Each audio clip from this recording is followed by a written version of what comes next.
ಧ್ಯಾನಮೂಲೋ ಗುರುಮೂರ್ತಿ ಪೂಜ್ಯಮೂಲೋ ಗುರುಪಾದ ಮಂತ್ರಮೂಲೋ ಗುರುವಾಕ್ಯಂ ಮುಕ್ತಿಮೂಲೋ ಗುರುಕೃಪಾ.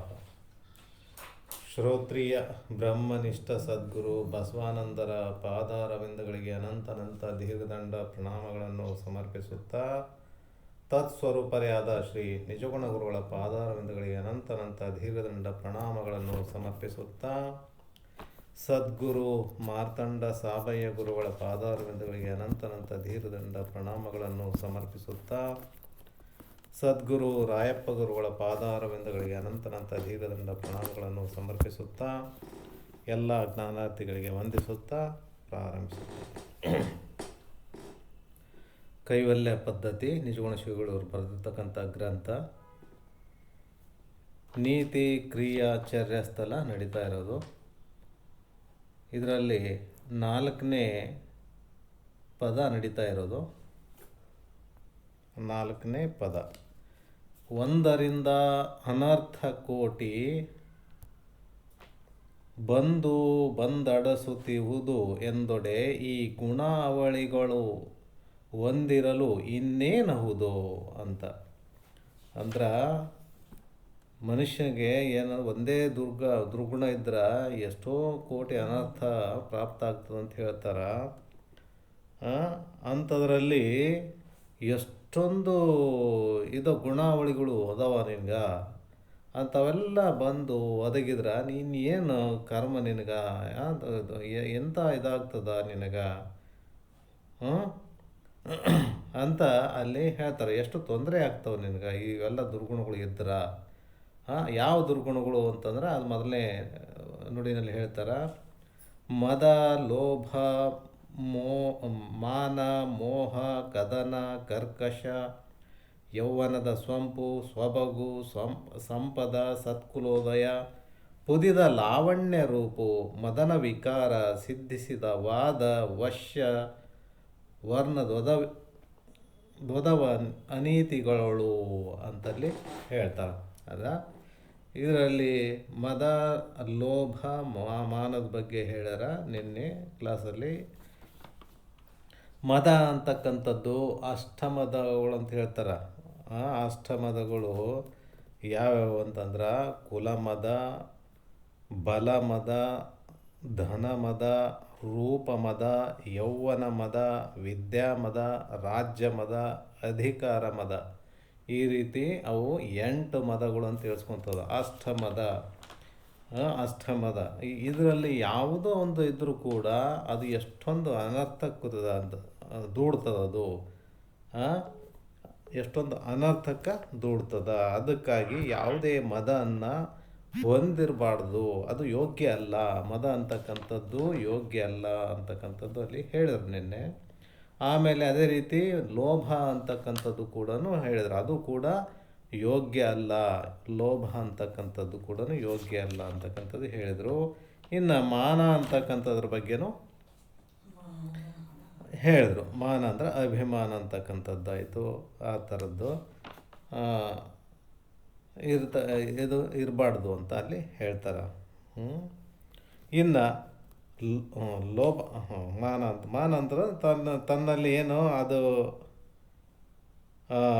ಪೂಜ್ಯ, ನನಗೆ ಇದು ಕೊಡಬೇಕು, ಮರ್ಯಾದೆ ಕೊಡಬೇಕು, ನಾನು ಮಾನ ಉಳ್ಳವನಾಗಿದ್ದೀನಿ ಅಂತ ತಿಳಿದು ಯಾರೋ ಒಬ್ಬರು ಬಂದಾಗ ನನಗೆ ಮರ್ಯಾದೆ ಕೊಡಲಿಲ್ಲ, ಅದು ಮಾಡಲಿಲ್ಲ ಅಂತ ಏನಾದರೂ ಅಂದ್ಕೊಂಡ್ರೆ ಅದಲ್ಲ. ಯೋಗ್ಯತೆಗೆ ಅನುಸಾರವಾಗಿ ಮಾನ ಅಂತೂ ಇದ್ದೇ ಇರ್ತದೆ. ಅದನ್ನು ನಿನ್ನೆ ಏನು ಒಂದು ಉದಾಹರಣೆ ಕೊಟ್ಟರು. ಯಾವುದು ಅಂತಂದ್ರೆ ಅದು ಕೌರವನ ಸಿಂಹಾಸನದಲ್ಲಿ ಯಾರು ಕೃಷ್ಣ ಬಂದಾಗ, ಕೃಷ್ಣ ಆ ಸಭೆಗೆ ಬಂದಾಗ ಎಲ್ಲರೂ ಎದ್ದು ನಿಂತಿರ್ತಾರಂತ. ಎದ್ದು ನಿಂತಾಗ ಅಲ್ಲಿ ದುರ್ಯೋಧನ ನಾನು ಯುವರಾಜ ಇದ್ದೀನಿ ಅಂತ ನಾನು ಯಾಕೆ ಹೇಳ್ಬೇಕು ಹಂಗೆ, ಆ ದೃಷ್ಟಿಯಿಂದ ಅವನು ಹಂಗೆ ಕುಂತಿರ್ತಾನಂತ.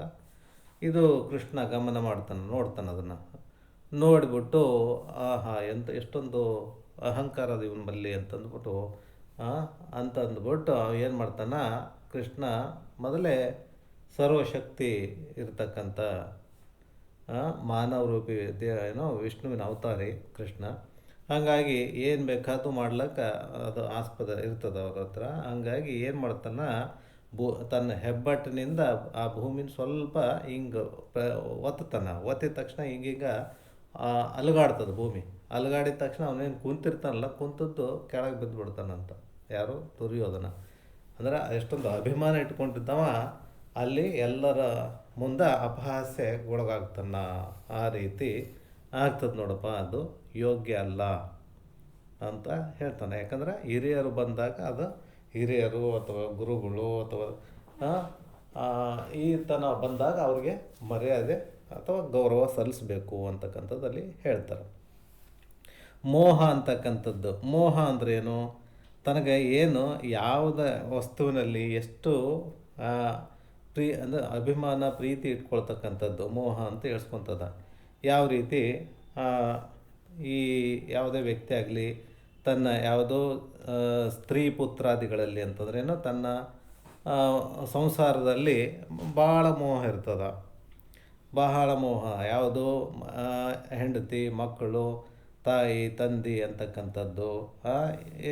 ಆಮೇಲೆ ಈ ರೀತಿ ಮೋಹ ಅಂತಕ್ಕಂಥದ್ದು ಇರೋದು. ಆಮೇಲೆ ಭೃಂಗ ಅಂತಕ್ಕಂಥದ್ದು. ಭೃಂಗ ಅಂತ ಕೂಡ ಏನೋ ಈ ಮೋಹ ಗುಣದಿಂದಲೇ ಯಾವ ರೀತಿ ಇದಾಗ್ತದೆ ಅನ್ನೋದನ್ನು ನಾವು ಮೊದಲಿಂದ ನೋಡೀವಿ.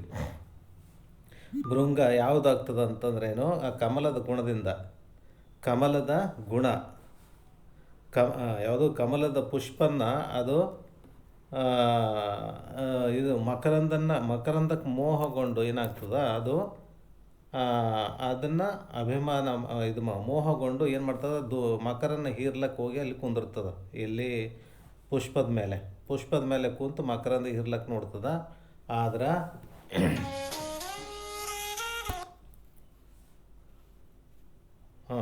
ಪುಷ್ಪದ ಮೇಲೆ ಅಂದರೆ ಪುಷ್ಪ ಅಂದರೆ ಕಮಲದ ಹೂವು ಮೇಲೆ ಹೋಗಿ ಅಲ್ಲಿ ಕುಂತು ಅದು ಮಕರಂದಕ್ಕೆ ಮೋಹ ಆಗಿ ಮಕರಂದ ಹೀರ್ಲಕ್ಕೆ ತೊಡಗ್ತದೆ. ಅದು ಮಕರಂದನ್ನು ಹೀರಿ ಏನಾಗ್ತದೆ? ಸಂಜೆ ಆದರೂ ಕೂಡ ಅದು ಅಲ್ಲೇ ಕುಂತಿರ್ತದೆ. ಅಲ್ಲೇ ಕುಂತು ಕೊನೆಗೆ ಅದು ಸೂರ್ಯ ಮುಳುಗಿದ ತಕ್ಷಣವೇ ಅದು ಕಮಲ ಮುದುಡ್ಕೋತದ. ಕಮಲ ತನ್ನ ಎಲೆ ಇವನ್ನೆಲ್ಲ ಏನಂತಾರ ಅವು ಹೆಸರುಗಳು ಎಲ್ಲನೂ ಮುಚ್ಕೊಂಡ ತಕ್ಷಣವೇ ಅದು ಏನಾಗ್ತದೆ? ಒಳಗಿದ್ದದ್ದು ಅಲ್ಲಿ ಉಸಿರುಗಟ್ಟು ಅಲ್ಲಿ ಪ್ರಾಣ ಬಿಡ್ತದೆ. ಯಾವುದು? ಅದು ದುಂಬಿ ಅಂತಕ್ಕಂಥದ್ದು, ಭೃಂಗ ಅಂತಕ್ಕಂಥದ್ದು. ಈ ರೀತಿ ಅದು ಯಾವುದಂದ್ರೆ ಅದಕ್ಕೆ ಏನು ಶಕ್ತಿ ಸಾಮರ್ಥ್ಯ ಇರ್ತದಂದ್ರೆ ಆ ಗಿಡ ಎಂಥ ಬಲಿಷ್ಠವಾದ ಗಿಡ ಕೂಡ ಗಿಡದ ಟೊಂಗೆ ಅಥವಾ ರೆಂಬೆ ಅಥವಾ ಏನು ಇದಿದ್ರೂ ಕೂಡ ಅದನ್ನು ಕೊರೆದು ಹೊರಗೆ ಬರೋಷ್ಟು ಸಾಮರ್ಥ್ಯ ಇರ್ತದೆ ಅದಕ್ಕೆ. ಆದರೂ ಕೂಡ ಅದು ಏನು ಮಾಡ್ತದೆ? ಅಂಥ ಕೋಮಲವಾದ ಹೂವಿಂದು ಸುಗಂಧಕ್ಕೆ ಇದಾಗಿ ಮೋಹಗೊಂಡು ಅದನ್ನು ಅನುಭವಿಸ್ಲಿಕ್ಕೆ ಹೋಗ್ಬಿಟ್ಟು ಅಲ್ಲೇ ತನ್ನ ಪ್ರಾಣನ ಕಳ್ಕೊಂಡ್ಬಿಡ್ತದೆ. ಅದು ಸತ್ತು ಹೋಗ್ತದೆ ಅಲ್ಲಿ. ಆ ರೀತಿ ಮೋಹ ಮಕರಂದಕ್ಕೆ ಮೋಹಗೊಂಡು ಭೃಂಗ ಕೂಡ ಅಲ್ಲಿ ತನ್ನ ಪ್ರಾಣ ಕಳ್ಕೊತದ, ಸತ್ತು ಹೋಗ್ತದೆ ಅಂತ ಅಲ್ಲಿ ಹೇಳ್ತಾರೆ. ಆಮೇಲೆ ಇನ್ನೊಂದು ಏನಂದ್ರೆ ನಹುಷ ಅಂತಕ್ಕಂಥದ್ದು ದೃಷ್ಟಾಂತ ಹೇಳ್ತಾರೆ. ನಹುಷ ಏನಾಗ್ತಾನ ಅಲ್ಲಿ ಒಬ್ಬ ಸ್ತ್ರೀ ಮೇಲಿನ ಮೋಹದಿಂದ ಏನಾಗ್ತಾನ ಋಷಿಗಳಿಂದ ಶಾಪ ಹೊಂತಾನ. ಅವನು ಇಂದ್ರ ಪದವಿ ಅದು ಪ್ರಾಪ್ತಿಯಾಗಿರ್ತದೆ ಅವನಿಗೆ. ಅದಕ್ಕಾಗಿ ಏನು ಮಾಡ್ತಾನ ಅವ ತನ್ನನ್ನು ಆ ಒಂದು ಮೇಳ ಅಂತ ಇರ್ತದೆ. ಮೇಳ ಅಂತಂದ್ರೇನು? ಅಲ್ಲಿ ಒಂದು ಪಲ್ಲಕ್ಕಿ ಅಂದರೆ ಮೇಣೆ ಅಂತಂದರೆ ಅದು ಕಂಪ್ಲೀಟ್ ಮುಚ್ಚಿರ್ತದೆ. ಅದ್ರೊಳಗೊಬ್ಬರೇ ಕುಂತಿರ್ತಾರೆ. ಅದನ್ನು ಹಿಂದೆ ಮುಂದೆ ಜನ ಎತ್ಕೊಂಡು ಹೋಗೋದು. ಅಲ್ಲಿ ಏನು ಮಾಡ್ತಾರೆ? ಅದನ್ನು ಎತ್ಕೊಂಡು ಹೋಗ್ಲಿಕ್ಕೆ ಸಪ್ತ ಋಷಿಗಳಿಗೆ ಹೇಳಿರ್ತಾರೆ. ಯಾರು? ಇವನು ನಹುಷ. ಅದು ಸಪ್ತ ಋಷಿಗಳು ಅಲ್ಲಿ ಅವನ ಮೇಳನ್ನು ಹೊತ್ಕೊಂಡು ಹೊಂಟಿರ್ತಾರೆ. ಆವಾಗ ಏನು ಮಾಡ್ತಾರೆ? ಅಲ್ಲಿ ಇಂದ್ರ ಪದವಿ ಏನು ಪ್ರಾಪ್ತಿಯಾಗಿರ್ತದಲ್ಲ, ಆ ಶಚಿದೇವಿನ ಅಲ್ಲಿ ಮೋಹಗೊಂಡು ಇದು ಮಾಡ್ಕೋಬೇಕಂತ ತನ್ನ ಪತ್ನಿಗೆ ಸ್ವೀಕರಿಸ್ಕೋಬೇಕನ್ನೋ ಲೆಕ್ಕದಲ್ಲಿ ಹೊಂಟಿರ್ತಾನವ. ಇದು ಗೊತ್ತಾಗ್ತದೆ ಸಪ್ತ ಋಷಿಗಳಿಗೆ. ಗೊತ್ತಾಗಿ ಇವನು ಏನಾದರೂ ಮಾಡಿ ಇದು ಮಾಡ್ಬೇಕಂತ ಅಂದ್ಬಿಟ್ಟು ಅವನು ಮಾಮೂಲಿ ಸ್ಪೀಡಲ್ಲಿ ಹೋಗ್ತಿರ್ತಾರೆ. ಅಂಥ ಮಾಮೂಲಿ ಅಂದರೆ ಅವನು ಬೇಗ ಹೋಗ್ರಿ ಅನ್ನೋ ದೃಷ್ಟಿಯಿಂದ ಸರಿ ಸರಿ ಸರಿ ಸರಿ ಅಂತ ಇದು ಸಂಸ್ಕೃತದಲ್ಲಿ ಅಂದರೆ ಸರ್ಪ ಆ ಲೆಕ್ಕದಲ್ಲಿ ಹೇಳ್ತಾನಂತ. ಅದಕ್ಕಾಗಿ ಅವ್ರು ಏನು ಮಾಡ್ತಾರೆ, ಅದು ಮಾಡೋ ಟೈಮಲ್ಲಿ ಹಿಂಗೆ ಆ ಕಾಲು ಏನೋ ತಾಗ್ತದೆ ಅವ್ರಿಗೆ, ಆಗ ಯಾರು ಆ ಋಷಿಗಳಿಗೆ. ಅದಕ್ಕೆ ಅವ್ರು ಸಿಟ್ಟು ಮಾಡ್ಕೊಂಡು ಏನು ಮಾಡ್ತಾರೆ, ಅವನಿಗೆ ಶಾಪ ಕೊಟ್ಬಿಡ್ತಾರೆ, ನೀನು ಸರಿ ಅಂತ ಸರ್ಪ ಆಗಿ ಹೋಗುವಂತ ಅನ್ನೋದ್ರ ದೃಷ್ಟಿಯಿಂದ. ಅಂದರೆ ಸ್ತ್ರೀನ ಅಪೇಕ್ಷೆ ಪಟ್ಟು ಆ ಸಪ್ತ ಋಷಿಗಳನ್ನು ಕರ್ಕೊಂಡು ಹೊಂಟಿರ್ತಾನೆ, ಅಂದರೆ ಅವನ್ನ ಹೊತ್ಕೊಂಡು ಹೊಂಟಿರ್ತಾರೆ ಅವರು ಸಪ್ತ ಋಷಿಗಳು. ಅವನ ಅವರು ಕೋಪಕ್ಕೆ ಅವನ ಗುರಿಯಾಗಿ ಅಲ್ಲಿ ಇದಾಗ್ತಾನೆ, ಅವನು ಕೂಡ ತನ್ನ ಮಾನವ ಶರೀರವನ್ನು ಕಳ್ಕೊಂಡು ಹೋಗ್ಬಿಡ್ತಾನೆ ಅವನು ಅಂತಲ್ಲಿ ಹೇಳ್ತಾರೆ. ಆಮೇಲೆ ಕದನ ಆಯಿತಾ, ನಹುಷಂದ ಆಯ್ತು, ಈ ರೀತಿ ಹೇಳ್ತಾರೆ. ಅಂದರೆ ಮೋಹಗೊಂಡು ಈ ರೀತಿ ಆಗ್ತದೆ. ಆಮೇಲೆ ಇದ್ರ ಬಗ್ಗೆ ಅದೇ ಥರನೂ ಹೇಳ್ತಾರೆ, ಯಾವುದು ಇಂದ್ರ ಇಂದ್ರ ಆ ಗೌತಮನ ಹೆಂಡತಿ ಅಹಲ್ಯನ ಮೇಲೇನೂ ಮೋಹಗೊಂಡು ಅವನೇನು ಮಾಡ್ತಾನೆ, ತನ್ನ ಶರೀರ ತುಂಬ ಭಗೇಂದ್ರಗಳನ್ನು ಯಾವ ರೀತಿ ಆ ಗೌತಮ ಋಷಿ ಪ್ರಾಪ್ತಿಯನ್ನು ಶಾಪ ಕೊಡ್ತಾನೆ, ಹಾಗಾಗಿ ಅವನು ಕೂಡ ನಷ್ಟ ಹೊಂದುತ್ತಾನ ಅಂತ ಅಲ್ಲಿ ಹೇಳ್ತಾರೆ ಕತೆ. ಆ ರೀತಿ ಈ ರೀತಿ ಯಾವುದೇ ಮೋಹ ಅಂತಕ್ಕಂಥದ್ದು ಮಾಡ್ಕೊಂಬಿಟ್ರೆ ಈ ರೀತಿ ತೊಂದರೆಯನ್ನೇ ಅನುಭವಿಸ್ಬೇಕಾಗ್ತದ. ಹಂಗಾಗಿ ಈ ಗುಣ ಅವಳಿಗಳನ್ನು ನೀನು ಅದನ್ನು ಅನರ್ಥ ಮಾಡ್ತಾವ, ಅದಕ್ಕೆ ಅವನ್ನ ಬಿಡಬೇಕು ಅಂತ ಹೇಳ್ತಾರೆ. ಆಮೇಲೆ ಕದನ ಅಂತಕ್ಕಂಥದ್ದು, ಕದನ ಅಂದ್ರೆ ಏನು, ಜಗಳ ಅಂತಕ್ಕಂಥದ್ದು. ಜಗಳ ಮಾಡೋದ್ರಿಂದ ಏನಾಗ್ತದೆ ಮನುಷ್ಯನಿಗೆ, ಅನರ್ಥನೇ ಸಂಭವಿಸ್ತದೆ, ಅನರ್ಥನೇ. ಕದನ ಅಂದ್ರೇನು, ಜಗಳ ಅಂತಕ್ಕಂಥದ್ದು. ಈಗ ಯಾವುದೇ ಮಾತಿನಿಂದ ಮಾತು ಅಂದರೆ ಮಾತು ಬಲ್ಲವನಿಗೆ ಜಗಳ ಇಲ್ಲ, ಊಟ ಬಲ್ಲವನಿಗೆ ರೋಗ ಇಲ್ಲ ಅಂತ ಏನು ಯಾವ ರೀತಿ ಹೇಳ್ತಾರೆ, ಈ ಕದನದಿಂದ ಏನು ಕೌರವರು ಮತ್ತು ಪಾಂಡವರು ಕೆಟ್ಟು ಹೋದಂಥವ್ರಾದರು ಅಂತ ಹೇಳ್ತದೆ. ಯಾಕಂತಂದ್ರೆ ಅಲ್ಲಿ ಶ್ರೀಕೃಷ್ಣ ಅಲ್ಲಿ ಸಂಧಾನಕ್ಕೆ ಹೋಗಿರ್ತಾನೆ, ಅವರಿಗೆ ಒಂದು 5 ರಾಜ್ಯ ಕೊಡಬೇಕು, ರಾಜ್ಯ ಕೊಟ್ಟಿಲ್ಲ ಅಂತಂದ್ರೆ ಒಂದು 5 ಹಳ್ಳಿಗಳನ್ನಾದರೂ ಕೊಡ್ರಪ್ಪ ಅಂತಂದುಬಿಟ್ಟು ಅವರು ಜೀವನ ನಡೆಸ್ಕೊಳ್ಳಿಕ್ಕೆ ಅಜ್ಞಾತವಾಸ ಮುಗಿಸ್ಕೊಂಡು ಹೋದಾಗ ಆ ಸಂತಾನ ಸಭೆಗೆ ಹೋಗಿರ್ತಾನೆ ಶ್ರೀಕೃಷ್ಣ. ಅಲ್ಲಿ ದುರ್ಯೋಧನ ಹೇಳ್ತಾನೆ, ಒಂದು ಸೂಜೆ ಮನೆಯಷ್ಟು ಕೂಡ ನಾನು ಕೊಡಂಗಿಲ್ಲ, ಯಾರೋ ಇವರಿಗೆ ಪಾಂಡವರಿಗೆ ಒಂದು ಸೂಜಿ ಮನೆಯಷ್ಟು ಜಾಗ ನಾನು ಕೊಡಂಗಿಲ್ಲ ಅಂತ ಅಲ್ಲಿ ಹೇಳಿ ಕಳಿಸ್ತಾನೆ ತನ್ನ ಅಹಂಕಾರದಿಂದ. ಅಂದರೆ ಅವನು ಅಷ್ಟೊಂದು ಅಹಂಕಾರದಲ್ಲಿ ಬೀಗ್ತಿರ್ತಾನೆ. ಹಾಗಾಗಿ ಅಲ್ಲಿ ಸಂಧಾನಕ್ಕೂ ಕೂಡ ಜಗ್ಗಲ್ಲ ಬಗ್ಗಲ್ಲ. ಹಾಗಾಗಿ ಏನಾಗ್ತಾನೆ, ಕದನಕ್ಕೆ ದಾರಿ ಮಾಡ್ಕೋತಾನೆ. ಈಗ ಅದೇ ಮಾತಿನಿಂದನೇ ಮುಗಿದೋಗಿ ಒಪ್ಪಂದ ಮಾಡ್ಕೊಂಡಿದ್ರೆ ಅದು ಕುರುಕ್ಷೇತ್ರ ಯುದ್ಧನೇ ಆಗ್ತಿರ್ಲಿಲ್ಲ. ಮತ್ತು ಅವರವ್ರ ರಾಜ್ಯ ಅವ್ರವ್ರು ಆಳ್ಕೊಂಡು ಇರ್ತಿದ್ರು. ಅಂದರೆ ಹಸ್ತಿನಾವತಿ ಒಬ್ಬರು, ಆಮೇಲೆ ಇಂದ್ರಪ್ರಸ್ಥ ಒಬ್ಬರು, ಈ ರೀತಿ ಮಾಡ್ಕೋಬೋದಿತ್ತು. ಅಂದ್ರೂ ಅಲ್ಲಿ ದುರ್ಯೋಧನ ಹಠಕ್ಕೆ ಬಿದ್ದು, ಆಮೇಲೆ ಧೃತರಾಷ್ಟ್ರನೂ ಅಷ್ಟೇ ಹಠಕ್ಕೆ ಬೀಳ್ತಾನೆ. ಬಿದ್ದು ಇಲ್ಲ ಯುದ್ಧದಲ್ಲೇ ನಿಮ್ಮನ್ನು ನೋಡ್ತೀವಿ ಅನ್ನೋ ಲೆಕ್ಕದಲ್ಲಿ ಕದನದಲ್ಲೇ ನೋಡ್ತೀವಿ ಅಂತ ಹೇಳಿದ ಸಲುವಾಗಿ ಅದು ಕುರುಕ್ಷೇತ್ರ ಯುದ್ಧ ನಡೀತದೆ. ಅದು ಎಲ್ಲರಿಗೂ ಗೊತ್ತದ, 18 ದಿವಸ ಯುದ್ಧ ಆಗ್ತದೆ. ಆ ರೀತಿ ಆ ಕದನ ಅಂದರೆ ಮಾತಿನಿಂದ ಬಗೆಹರ್ತಕ್ಕಂಥದ್ದನ್ನು ಅಲ್ಲಿ ಯುದ್ಧದ ಮುಖಾಂತರ ಬಗೆಹರಿಸ್ಕೊಳಕ್ಕೆ ನೋಡಿದರು. ಯಾಕಂದ್ರೆ ಅವನ ಬಳಿ ಅಹಂಕಾರ ಇತ್ತು, ನನ್ನ ಬಳಿ ಎಷ್ಟೊಂದು ಎಂತಿಂತ ಅಂದರೆ 18 ಅಕ್ಷೋಹಿಣಿ ಸೈನ್ಯ ಅಂತ ಅದರಲ್ಲಿ ಭಾಗವಹಿಸಿತ್ತಂತ. 11 ಅಕ್ಷೋಹಿಣಿ ಸೈನ್ಯ ಕೌರವ ಯಾರು ದುರ್ಯೋಧನ ಕಡೆ ಇತ್ತಂತ, ಪಾಂಡವ್ರ ಕಡೆ ಕಡಿಮೆ ಸಂಖ್ಯೆಯಲ್ಲಿ ಇತ್ತು. ಅಂದರೆ 7 ಅಕ್ಷೋಹಿಣಿ ಸೈನ್ಯ ಲೆಕ್ಕದಲ್ಲಿ. ಅಂದರೆ ನಮ್ಮಲ್ಲಿ ಅಷ್ಟೊಂದು ಸೈನ್ಯ ಅದ, ಎಂತಿಂಥ ಗುರುಗಳು ಅದರ. ಅಂದರೆ ಯಾರು ಭೀಷ್ಮ ದ್ರೋಣ ಕರ್ಣ ಅಂತಕ್ಕಂಥ ಬಲಶಾಲಿಗಳು ಅದರ ನನ್ನ ಹತ್ರ. ಅಂಥವ್ರಿಂದ ಇವ್ರನ್ನ ಮನಸೋದೇನು ದೊಡ್ಡಾಗದ್ದಂತ ಆ ರೀತಿಯಿಂದ ಅವನು ಅಂದ್ಕೊಂಡಿರ್ತಾನೆ, ಯಾರೋ ದುರ್ಯೋಧನ. ಆದರೂ ಕೂಡ ಕೊನೆಗೆ ಅಲ್ಲಿ ಧರ್ಮ ಯಾವ ಕಡೆ ಇದೆ ಅಲ್ಲೇ ಜಯ ಆಗ್ತದಂತಲ್ಲಿ ಕೊನೆಗೆ ಅಲ್ಲಿ ಕೌರವರು ಸೋಲ್ತಾರೆ ಮತ್ತು ಪಾಂಡವರು ಗೆಲ್ತಾರೆ ಅನ್ನೋದನ್ನು ಹೇಳ್ತಾರೆ. ಈಗ ಅದನ್ನೆಲ್ಲನೂ ಮಾತಿನಿಂದನೇ ಬಗೆಹರಿಸ್ಕೊಂಡಿದ್ರೆ ಯಾವುದು ಯುದ್ಧನೂ ಆಗ್ತಿರ್ಲಿಲ್ಲ, ಕದನೂ ಆಗ್ತಿರ್ಲಿಲ್ಲ, ತಮ್ಮ ಪಾಡಿಗೆ ತಾವು ಯಥಾ ರೀತಿ ಇರ್ಬೋದಿತ್ತು ಅಂತಲ್ಲಿ ಹೇಳ್ತಾರೆ. ಕರ್ಕಶ ಅಂದರೆ ಕಠೋರ ಅಂತಕ್ಕಂಥದ್ದು ಹೇಳ್ತಾರೆ. ಮನುಷ್ಯನಿಗೇನು ಕರ್ಕಶವಾಣಿ ಅಂತ ಅನರ್ಥ ಆಗ್ತದೆ ಅಂತ ಹೇಳ್ತಾರೆ. ಯಾವ ರೀತಿ ಕೋಗಿಲೆನೂ ಕರಗಿರ್ತದ, ಕಾಗಿನೂ ಕರಗಿರ್ತದ, ಕೋಗಿಲೆನೂ ಕೂಗ್ತದ, ಕಾಗಿನೂ ಕೂಗ್ತದ. ಈಗ ಕೋಗಿಲೆ ಕೂಗ್ತಾ ಇದ್ದದನ್ನು ಕೇಳಿಬಿಟ್ಟು ಎಲ್ಲರೂ ಭಾಳ ಚಂದದಪ್ಪ ಅಂತ ಕೇಳ್ತಾರೆ, ಕಿವಿ ಕೊಟ್ಟು ಕೇಳ್ತಾರೆ. ಆದ್ರೆ ಅದೇ ಕಾಗಿ ಒದರ್ಲಕ್ಕೆ ಶುರು ಮಾಡಿದ್ರೆ ಅದಕ್ಕೆ ಕಲ್ಲು ಹೊಡಿತಾರೆ, ಛೇ ನಡಿ ಅಂತನೋ ಲೆಕ್ಕದಾಗ. ಆ ರೀತಿ ಈ ರೀತಿ ಅಂದರೆ ಕರ್ಕಶವಾಗಿ ಇದು ಧ್ವನಿ ಏನಿರ್ತದ ಅದನ್ನು ಇಷ್ಟಪಡಲ್ಲ ಭಾಳಷ್ಟು ಜನರಿಗೆ ಅಂತ. ಮನುಷ್ಯ ಏನು ಈ ಯಾವ ರೀತಿ ಮಾತಾಡಿದರೂ ಕೂಡ ಕರ್ಕಶ ಲೆಕ್ಕದಲ್ಲಿ ಇರಬಾರ್ದು. ಆಮೇಲೆ ಅಂದರೆ ಯಾವುದು ಮೃದು ವಚನದಿಂದ ಕೂಡಿರಬೇಕು. ಕರ್ಕಶ ಅಂದರೆ ಕಠೋರವಾಗಿ ಮಾತಾಡೋದು ಯೋಗ್ಯ ಅಲ್ಲ ಅಂತಲ್ಲಿ ಹೇಳ್ತಾರೆ. ಯಾವ ರೀತಿ ಒಂದು ಸಲ ಅದು ಇದನ್ನು ಬರ್ತದೆ, ಅದು ಕಠೋರವಾಗಿ ಮಾತಾಡ್ತಕ್ಕಂಥದ್ದು ಅಂದ್ರೆ ಸುಮ್ಮನೆ ಒಂದು ದೃಷ್ಟಾಂತ ಹೇಳ್ತಾರೆ. ಯಾವ ರೀತಿ ಅಂತಂದ್ರೆ ನಾಲಿಗೆಗೆ ಮತ್ತು ಹಲ್ಲು ಹಲ್ಲಿಗೆ ಇದಾಯ್ತಂತ, ವಾಗ್ವಾದ ಆಯ್ತಂತ, ವಾಗ್ವಾದ ಆಯ್ತಂತ.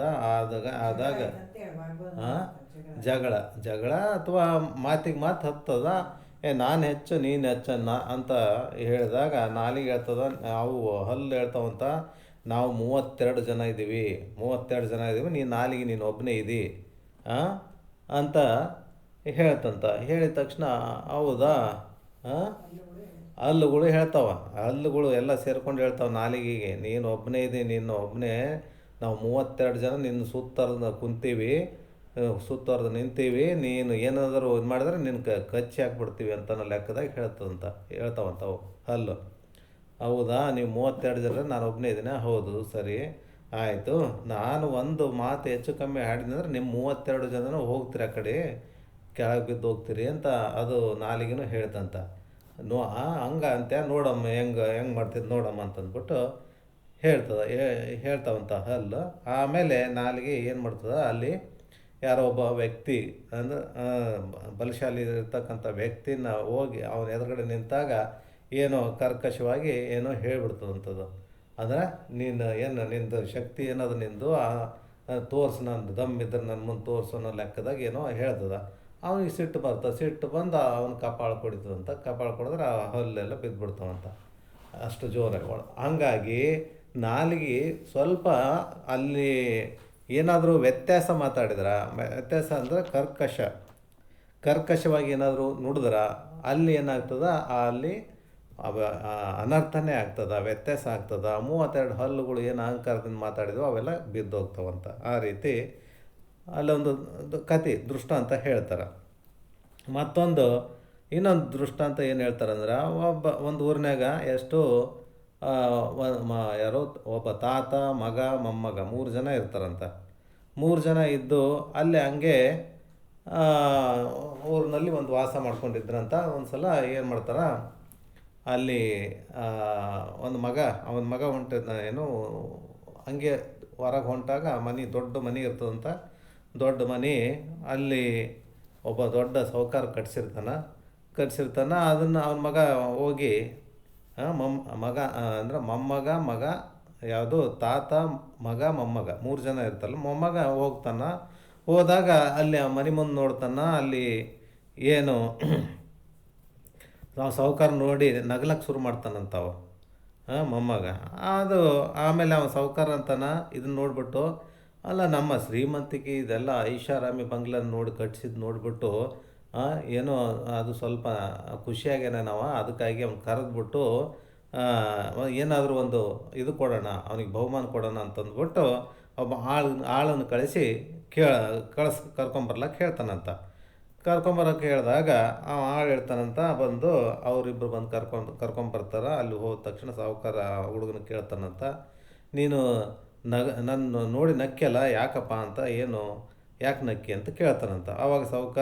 ಆವಾಗ ಹೇಳ್ತಾನ ಹುಡುಗ, ಸಾಹುಕಾರ ನೀ ಇಷ್ಟು ದಪ್ಪ ಇದ್ದಿ, ಅಕಸ್ಮಾತ್ ನೀನು ಈ ಮ್ಯಾಲಿಂದ ಬಿದ್ದು ಅಥವಾ ಹೆಂಗೆ ಸತ್ವದಿಂದ ಇಲ್ಲಿ ಈ ಕೆಳಗೆ ಹೆಂಗೆ ತರ್ತಾರೆ ಇವರು ಅಂತ ನೋಡಿ ನನಗೆ ನಗು ಬಂತು ಅಂತವ ಹೇಳ್ತಾನಂತ. ಅಲ್ಲ ಇವನ ಹಿಂಗೆ ಹೇಳಕತ್ತಾನಲ್ಲ ಹುಡುಗ ಅಂತಂದ್ಬಿಟ್ಟು ಇವನಿಗೆ ಕಟ್ಟಿ ಹಾಕ್ರಿ ಇವನಿಗೆ ಕಂಬಕ್ಕೆ ಅಂತಂದ್ಬಿಟ್ಟು ಹೇಳ್ತಾನಂತ. ಯಾರು ಆ ಸಾಹುಕಾರ ಆ ಹುಡುಗನ್ನ, ಮೊಮ್ಮಗನ್ನ ಅವನು ಕಟ್ಟಿ ಹಾಕ್ತಾರೆ. ಇದು ಸುದ್ದಿ ಅವ್ರ ಅಪ್ಪಗೆ ಗೊತ್ತಾಗ್ತದೆ. ಅದಕ್ಕೆ ಅವ ಮಗ ಬರ್ತಾನಂತ, ಅವನ ಹತ್ರ ಬಂದು ಕೇಳ್ತಾನೆ, ಯಾಕೆ ಸಾಹುಕಾರ, ಯಾಕೆ ನಮ್ಮ ಹುಡುಗನ ಕಟ್ಟಿ ಹಾಕಿದಲ್ಲ ಅಂತ ಕೇಳಿದಾಗ ಅವ ಹೇಳ್ತಾನಂತ, ನೋಡಪ್ಪ ನಾನು ಇವನಿಗೆ ನಾನು ನಗ್ತಾ ಇದ್ದ, ನಾನು ಮ್ಯಾಲೆ ನಿಂತದ್ದು ನೋಡಿ, "ಏ ಯಾಕ ಇದು ಏನೋ ನಗ್ತಾ ಇದ್ದಿಲ್ಲಪ್ಪ, ಏನಾದರೂ ನಿನಗೆ ಯಾಕೆ ಖುಷಿಯಾಗಿ ನಕ್ಕ ಹೆಂಗೆ ಅಂತ ಕೇಳಿದ್ರೆ ನನಗೆ ಹಿಂಗೆ ಹೇಳಕತ್ತೆ ನೀವು ಹೆಂಗೆ ತೊಗೊಂಬರ್ತಾರೆ ಒಳಗೆ ಅಷ್ಟು ಸಣ್ಣ ಬಾಗಿಲು ಅದಂತನೋ ಲೆಕ್ಕದಾಗ ಅವ ಹೇಳಕತ್ತಾನ. ಇದು ಸರಿ ಏನು ಅಂತ ಹೇಳ್ತಾನೆ. ಅವ ಮಗ ಹೇಳ್ತಾನೆ, ಅವರ ಹುಡುಗನಪ್ಪ, ಅದೇನು ಅವ್ನಿಗೆ ಗೊತ್ತಾಗ್ಲಿಲ್ಲ ನೋಡು ಸೌಕರ್ಯ, ಈ ಸಣ್ಣಾಗಿ ಕಡ್ದು ಏನು ಗೋಣಿ ಚೀಲದಾಗ ಕರ್ಕೊಂಬಂದು ಕರ್ಕೊಂಬರ್ತಾರೆ, ಅದಕ್ಕೇನು ದೊಡ್ಡ ವಿಷಯ ಅಂತಂತ ಅವನು ಹೇಳ್ತಾನಂತ. ಇದನ್ನು ಮಾತು ಕೇಳಿ ಮತ್ತೊಂದು ಸಿಟ್ಟು ಆಗ್ಬಿಡ್ತದೆ ಅವನಿಗೆ, ಸಿಟ್ಟು ನೆತ್ತಿಗೆ ಏರಿ ಬರ್ತದೆ. ಅವನು ಇವನಿಗೂ ಕಟ್ಟಿ ಹಾಕ್ರಲ್ಲ ಅಂತಂತ ಹೇಳ್ತಾನಂತ. ಕಟ್ಟಿ ಹಾಕ್ರಲ್ಲ ಅಂತ ಅವನಿಗೂ ಕಟ್ಟಿ ಹಾಕ್ತಾರೆ. ಈಗ ಆ ತಾತನ ಮಗ ಮೊಮ್ಮಗ ಇಬ್ಬರು ಕಟ್ಟಿ ಹಾಕ್ತಾರೆ. ಇನ್ನು ತಾತ ಬರ್ತಾನೆ, ತಾತಗೂ ಗೊತ್ತಾಗ್ತದೆ, ಅವನು ಬರ್ತಾನಂತ. ಬಂದು ಕೇಳ್ತಾನಂತ, ಯಾಕಪ್ಪ ನನ್ನ ಮಗನ ಮೊಮ್ಮಗನ ಕಟ್ಟಿ ಹಾಕಿದಿ ಯಾಕಂತ. ನೋಡೋದು ತಾತ, ನಾನು ಏನೋ ಇವನಿಗೆ ನನ್ನ ಸುಮ್ಮನೆ ಅಚಾನಕ್ ನಗ್ತಾ ಇದ್ನಲ್ಲ, ಯಾಕಪ್ಪ ನಂದು ಬಿಲ್ಡಿಂಗ್ ಅದೆಲ್ಲ ನೋಡಿಬಿಟ್ಟು ಖುಷಿಯಾಗಿ ನಗ್ಲಕತ್ತಿದೇನೋ, ಏನಾದರೂ ಕೊಡ್ತೀನಿ ಬಾ ಅಂತ ಕರೆಸಿದ್ರೆ ಇವ ಹಿಂಗೆ ಹೇಳಕತ್ತಾನ.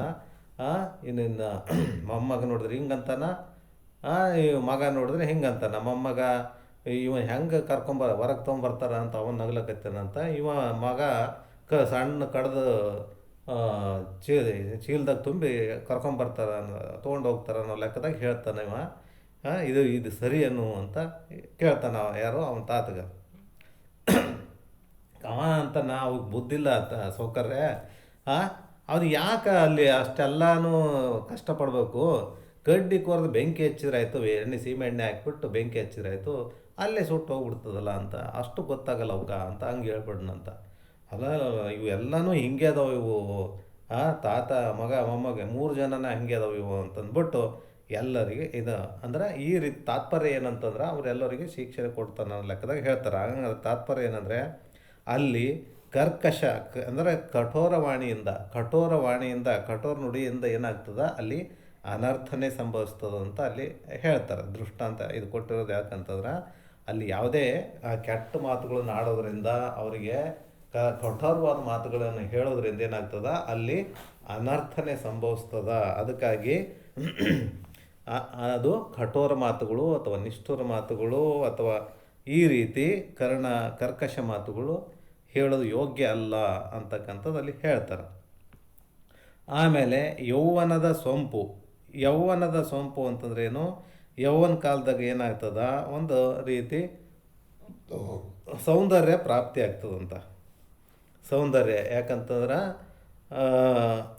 ಸೌಂದರ್ಯ ಅದು ಸಣ್ಣವ್ರು ಇರಾಗ ಅಷ್ಟು ಇದಿರಲ್ಲ, ಬರ್ತಾ ಬರ್ತಾ ಬರ್ತಾ ಅದು ಯೌವನ ಕಾಲದಲ್ಲಿ ಅಲ್ಲಿ ಸೌಂದರ್ಯ ಹೆಚ್ಚಿಗೆ ಆಗ್ತದೆ ಅಂತಲ್ಲಿ ಹೇಳ್ತಾರೆ. ಆ ರೀತಿ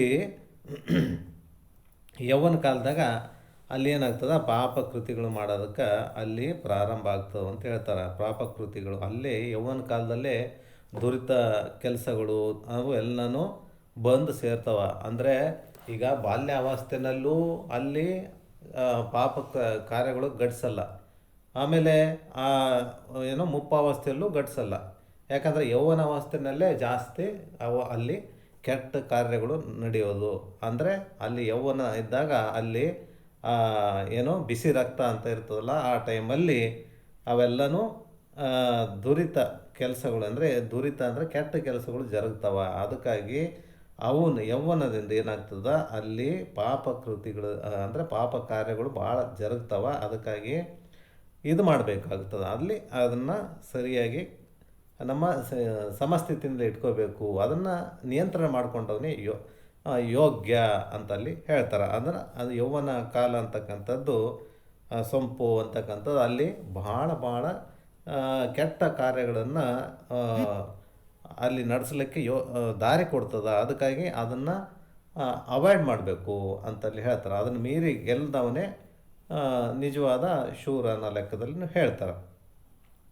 ಆಮೇಲೆ ಸೊಬಗು ಅಂತಂದ್ರೇನು, ವಯ್ಯಾರ ಅಂತಕ್ಕಂಥದ್ದು ಅಂತ ಹೇಳ್ತಾರೆ. ವಯ್ಯಾರ ಯೌವನದಿಂದ ಏನಾಗ್ತದ ಮನುಷ್ಯ ಅದು ವಯ್ಯಾರ ಅಂತಂದ್ರೆ ನಯವಾಗಿದ್ದಂಥ ಆಭರಣಗಳನ್ನು ಹಾಕ್ಕೊಂಡು ಯೌವನಸ್ಥನಾಗಿರತಕ್ಕಂಥ ಸ್ತ್ರೀಯ ಮುಂದೆ ಸುಳಿದಾಡೋದು, ಈ ರೀತಿ ಅಲ್ಲಿ ಸಮೀಪಕ್ಕೆ ಹೋಗಿ ಆ ಕಡೆ ಈ ಕಡೆ ನೋಡ್ದಂಗೆ ಮಾಡೋದು.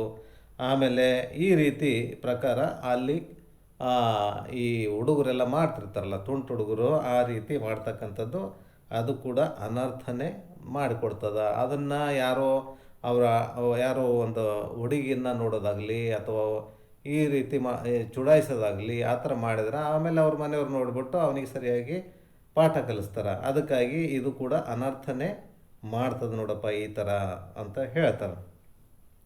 ಸಂಪದ ಅಂದ್ರೆ ಏನು? ಸಂಪತ್ತು ಅಂತಕ್ಕಂಥದ್ದು. ಸಂಪತ್ತು ಅಂದರೆ ಯೌವನವಾಸ್ತೆ ಮೇಲೆ ಏನಾಗ್ತದ, ಅಲ್ಲಿ ವಯ್ಯಾರ ಆಮೇಲೆ ಸಂಪತ್ತು ಪ್ರಾಪ್ತಾಗಿ ತೀರೆ ಹೋಗ್ತದ. ಆಮೇಲೆ ಮತ್ತಷ್ಟು ಪಾಪಕೃತಿಗಳು ಗಳಿಸ್ತವ.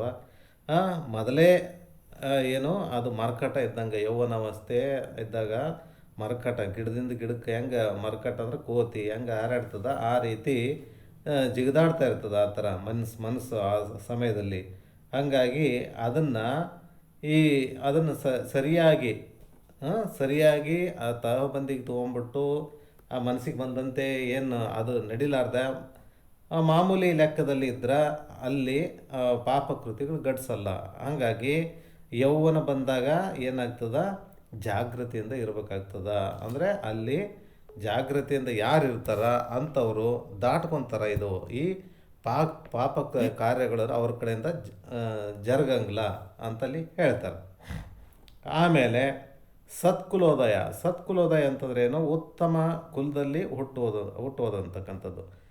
ಉತ್ತಮ ಕುಲದಲ್ಲಿ ಹುಟ್ಟೋದಂದ್ರೆ ಏನಪ್ಪ ಅಂದ್ರೆ ನಾನೇ ಶ್ರೇಷ್ಠ ಅಂತಕ್ಕಂಥದ್ದು. ಅಂದರೆ ನನ್ನಂಥ ಉತ್ತಮ ಕುಲದವನು ಯಾರಿಲ್ಲ ಅಂತ ತಿಳ್ಕೊಂಡು ಎಂಥ ಪಂಡಿತ ಇದ್ದರೂ ಕೂಡ, ದೊಡ್ಡವರಿದ್ದರೂ ಕೂಡ, ಸತ್ಪುರುಷರಿದ್ದರೂ ಕೂಡ ಅವರನ್ನು ನಿಂದಿಸೋ ಕೆಲಸ ಮಾಡ್ತಕ್ಕಂಥದ್ದು. ಅಂದರೆ ನನ್ನಷ್ಟು ಶ್ರೇಷ್ಠನೇ ಯಾರಿಲ್ಲ ಅಂತಕ್ಕಂಥದ್ದು ಅವ್ರ ಹತ್ರ ತಲೆಗೆ ತುಂಬಿಟ್ಟಿರ್ತದ.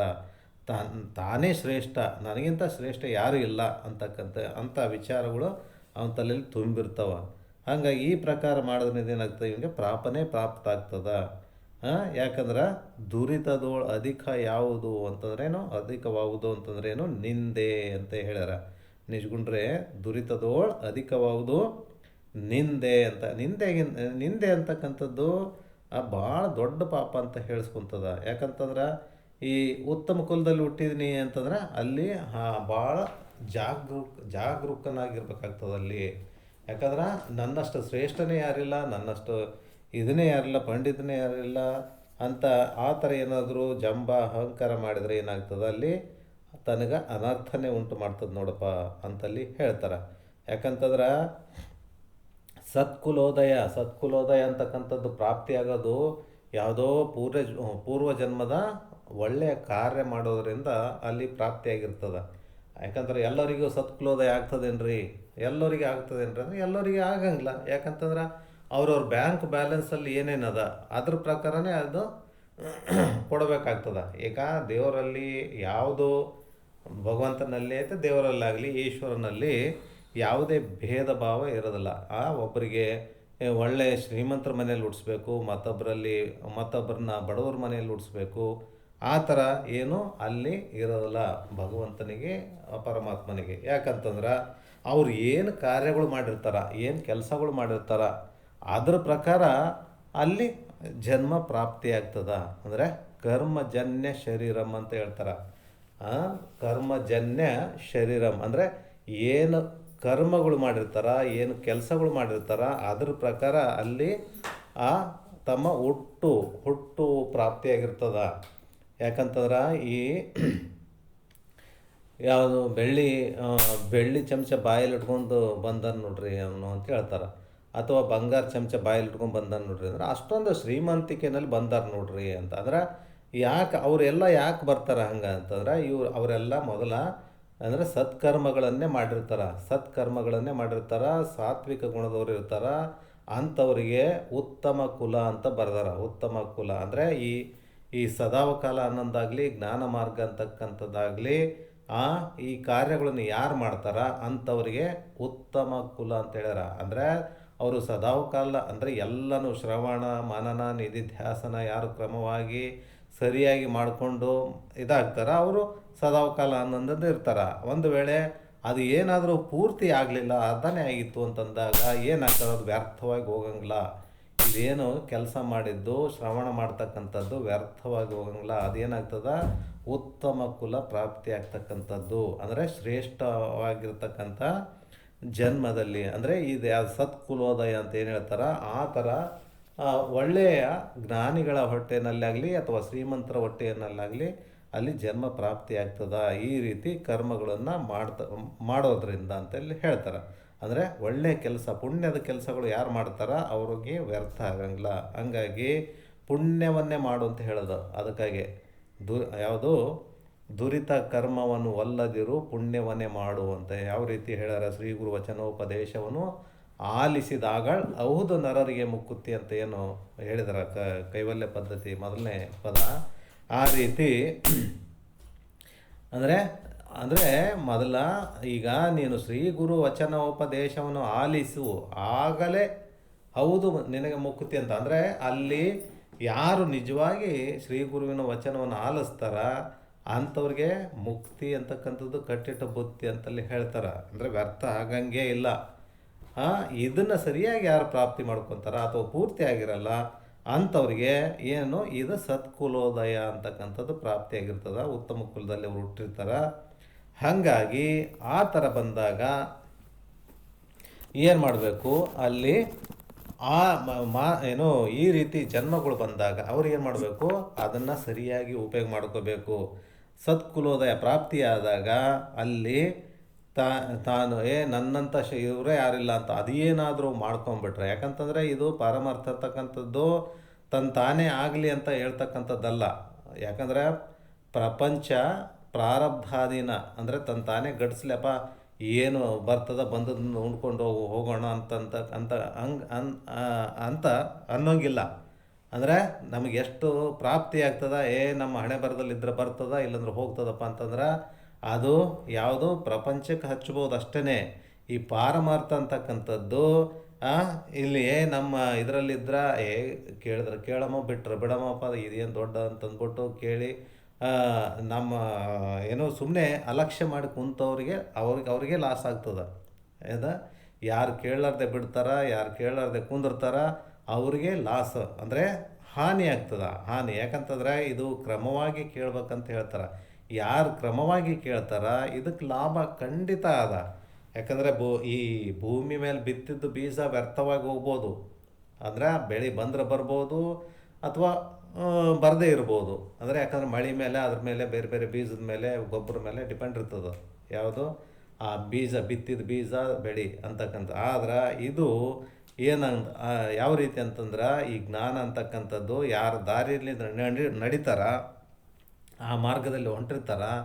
ನಾವು ಸುರ್ಪುರ್ಲಿದ್ದ ಗುಲ್ಬರ್ಗ ಕಡೆ ಹೋಗ್ತಾ ಇರ್ಬೇಕಂದ್ರೆ ನಾವು ಬ್ಯಾಡ ಅಂದ್ರೂ ರಂಗಂಪೇಟೆ ಅವು ಅತ್ತಿಗುಡ್ರು ಶಾಪುರ್ ಬರೋಲ್ಲ, ಬಂದೇ ಬರ್ತಾವೆ ನಡೀತಾ ಇದ್ರೆ. ನಡಿಲಾರ್ದೆ ಕುಂತ್ರೆ ಏನಾಗಂಗಿಲ್ಲ. ಹಾಗಾಗಿ ಯಾರು ಕೇಳಲಾರ್ದ ಕುಂತಿರ್ತಾರ ಅಲ್ಲೇ ಕುಂತಂಗಂತ ವ್ಯರ್ಥ. ಅಂದರೆ ಯಾರು ಕೇಳ್ತಾರ ಇದು ಶಾಸ್ತ್ರ ಅಂತಕ್ಕಂಥದ್ದು ಭಾರಿ ಭಾರಿ ಅಲ್ಲಿ ಶ್ರೇಷ್ಠವಾಗಿರ್ತಕ್ಕಂಥದ್ದು. ಹಾಗಾಗಿ ಈ ರೀತಿ ಕೇಳಿದವರಿಗೆ ಉತ್ತಮ ಕುಲನೇ ಪ್ರಾಪ್ತಿ ಆಗ್ತದ. ಹಾಗಾಗಿ ಆ ಉತ್ತಮ ಕುಲ ಪ್ರಾಪ್ತಿಯಾದಾಗ ಈ ಎಲ್ಲನೂ ಅದು ಸದುಪಯೋಗ ಪಡಿಸ್ಕೋಬೇಕು. ಅದು ಸದುಪಯೋಗ ಮಾಡ್ಕೊಳ್ಳಿಲ್ಲ ಅಂದರೆ ಅದು ವ್ಯರ್ಥ ಆಗ್ತದೆ ನೋಡಪ್ಪ. ಭಾಳ ಜಾಗರೂಕದಿಂದ ಇರಬೇಕು ಅಂತಲ್ಲಿ ಹೇಳ್ತಾರೆ.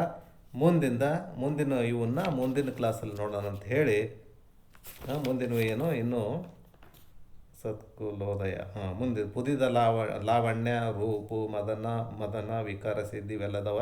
ಇದು ಮೊದಲನೇ ನುಡಿನಲ್ಲೇ. ಇವನ್ನ ಮುಂದಿನ ಕ್ಲಾಸಲ್ಲಿ ನೋಡೋಣ ಅಂತ ಹೇಳಿ ಎರಡು ಮಾತು ಗುರು ಪಾದಕ್ಕೆ ಅರ್ಪಿಸಿ ಹರ ಓಂ.